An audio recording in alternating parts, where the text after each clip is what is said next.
watching Thrifty Kaniffy. Hello everyone and welcome to Thrifty Kaniffy. Well, today we're going to be taking a look at a Rough Ryder knife. This one from the classic Cinnamon Bone Stag series of knives. It's got the carbon steel blades and that wonderful Bone Stag handles. Quick look at the packaging there. You can see their series logo is on the top, the side here, and then on the bottom. Got the back-to-back R logo there and its slogan, always high quality handmade pocket knives from Rough Ryder. China is the country of origin. We have a cancel warning there. And the website address on the back of the box. Now it's a magnetic style close, and you get the RR logo, felt cutout, some desiccant to keep the nice moisture out of there. So yeah, pretty nice little packaging there. Here's the knife we're looking at. And this is going to be a 4 1/4 inch handle length on this particular knife. Now they're calling this the Cattleman's knife. I disagree with that. I always feel that the Cattleman's knife has a blade at each end, and then one of those blades is typically a punch. This is not anything like that. This is more of an equal end jack. Similar frame to a Cattleman's knife, but the blades are just not arranged that way, and they lack the punch to make it a Cattleman's knife. But call it what you will. I'm going to go with the equal end jack. So we've got the beautiful stag bone handles here. You've got the burning on either end there to kind of give that color transition. You can see that plain white bone just beneath there. They've done the jigging and then applied some dark stain inside the ridges or the valleys there to give it a nice appearance. I think they've done a pretty good job there. Not having any problems with the staining coming off on this particular one. I have had other knives in the series that do that. This one seems to be immune to that. So that's good. We get some black underliners. They go the length of the knife on both sides. And you'll see that we have some brass liners on stainless steel springs. Now there is a little bit of gapping on each spring. Pretty minor though, pretty narrow gap, nothing major. And at $18 for this knife, I'm probably not going to complain too much about that particular type of thing. So we've got Smoky Mountain Knife Works offering this knife for $17.99. Chicago Knife Works has it for $17.63.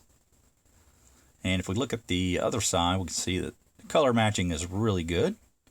Again, you get the burning, and you know that's always going to be a little different with every piece, but you can see there's sort of some white section there in the middle, whereas this is more kind of a random burn on it, but it's a very attractive handle, and I'd say it's balanced on either side as far as the coloring goes.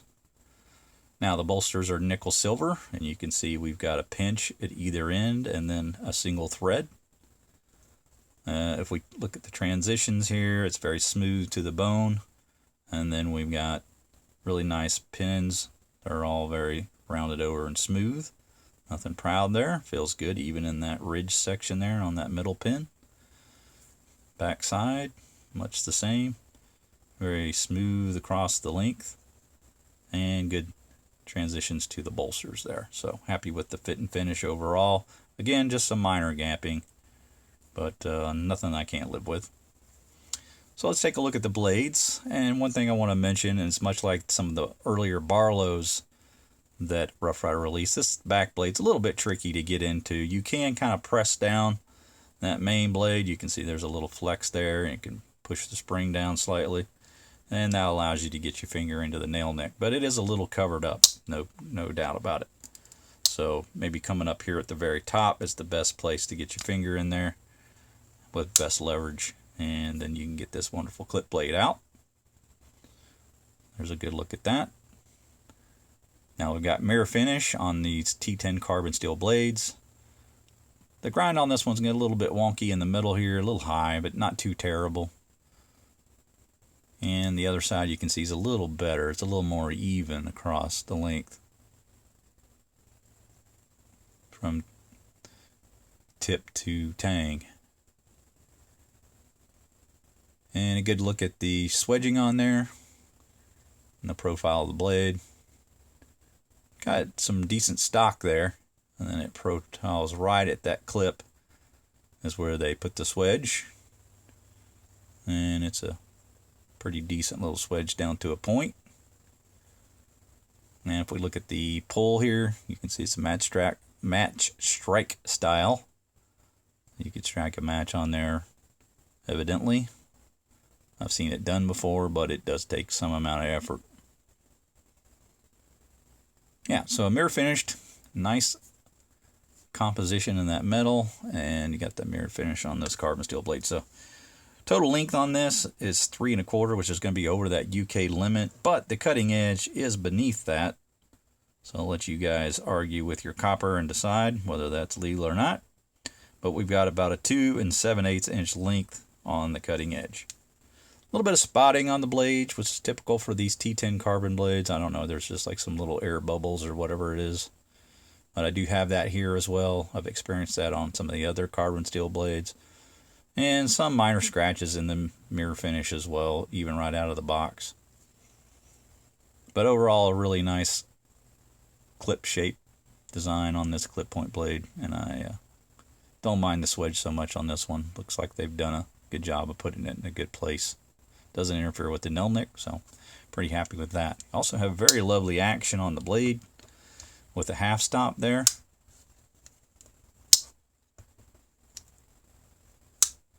Lovely lockup, very confident, very comfortable in the hand with that large handle. Got plenty of room to grip it. And no worries with smaller grip or smaller handle, because we've got plenty of room for all 4 fingers, so pretty happy with that as well. Alright, so let's look at the secondary blade. Good snap and lock up on that as well. Happy with the action on both of these blades. But yeah, you've got the little pin blade here. Well, not little, it's a larger pin blade, but it's a pin blade nonetheless. There's a look at the grind on that. A little heavy at the tip there. Right in here, a little heavy. But overall, not too terrible. And we've just got the normal rounded nail nick on this one with the match strike pull there, and then the swedge. There's a look at the profile on that one. Still pretty decent blade stock on that.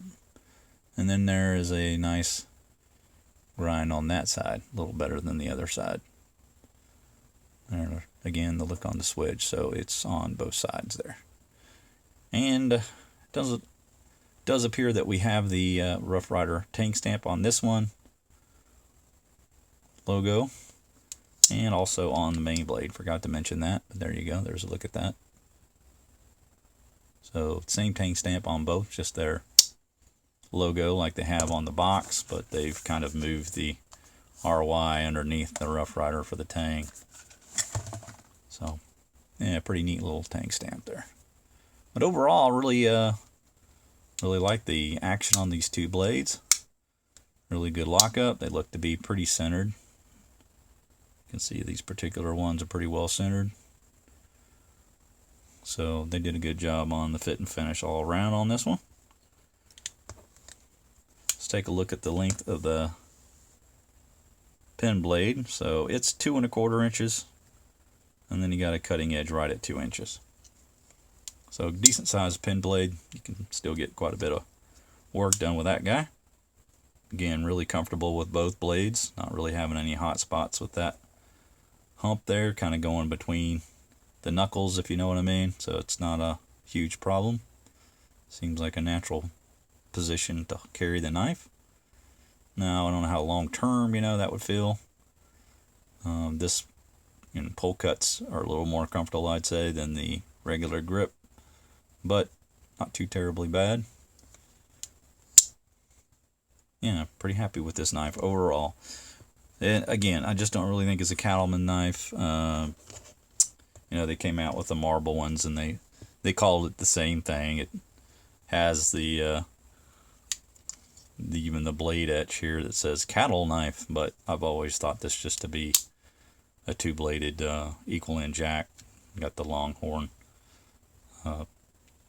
shield on this, so they really all went out with this cattle theme. But at the end of the day, I just don't think it's a cattleman's knife, and it's essentially the same pattern. You got a little different bolsters on this one, no pinch, but I reviewed this knife a while back, so if you're interested in hearing about that one, I'll give you all the details in that one in an earlier review. But yeah, they just continue to call it the Cattle or Cattleman knife, and I always just thought this to be a equal in jack. So in any case, it doesn't make me like it any less. I just don't think it's named properly. But that's going to do it for my review, guys. Hope you enjoyed it. Again, this is model number 2430. Classic cinnamon bone stag series knife. Carbon steel blades. Pretty cool. Enjoying the knife. Take care.